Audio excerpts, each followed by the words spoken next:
আমার লাস্ট একটা ভিডিওতে একজন এই কমেন্টটা করে যে দেশ 196টা, তাহলে র্যাঙ্কিং 211 কিভাবে হয়। সো এই বিষয়টাকে একটু এক্সপ্লেন করা উচিত, বা আমি মনে করি জিনিসটা বোঝা উচিত যে কিভাবে ফিফার র্যাঙ্কিং 211 বা 210 হয়ে থাকে। সো দেখেন, ব্যাপারটা হলো যে দেশ 193টা না 195, 96 না 211, এটা ডিপেন্ড করে আপনি কোন ডেটা ফলো করছেন সেটার উপর। যেমন ইউনাইটেড নেশনের যে ডেটা, সেটা অনুসারে দেশ 193টা যারা ইউনাইটেড নেশনের মেম্বার। এছাড়া আরো 2টা কান্ট্রি আছে যারা ইউনাইটেড নেশনের মেম্বার না, যেরকম প্যালেস্টাইন, যারা ইউএস এর বাধার কারণে মেম্বার হচ্ছে না বা হয় না। আরেকটা আছে ভ্যাটিকান সিটি, যারা নিজস্ব পার্সোনাল কারণে ইসের মেম্বার না, ইউনাইটেড নেশনের মেম্বার না।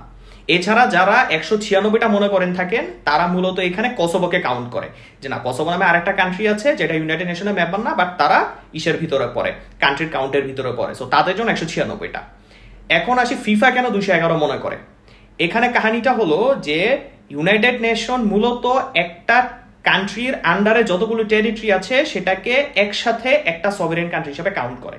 যেরকম ইউনাইটেড কিংডমের ভিতরে 4টা কান্ট্রি আছে, ইংল্যান্ড, ওয়েলস, স্কটল্যান্ড আর নর্দার্ন আয়ারল্যান্ড।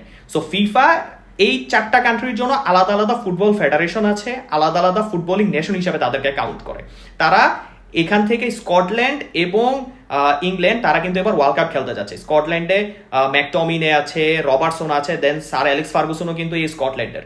সো তারা এবার ওয়ার্ল্ড কাপ খেলবে, বাট 2টা আলাদা আলাদা নেশন হিসাবে। বাট ইউনাইটেড নেশনের ভিতরে কিন্তু তারা একসাথে কাউন্ট হয়। ঠিক একইভাবে কোরাসাও কিন্তু নেদারল্যান্ডের, কিংডম অফ নেদারল্যান্ড, এটার ভিতরে কাউন্ট হয় ইউনাইটেড নেশনে।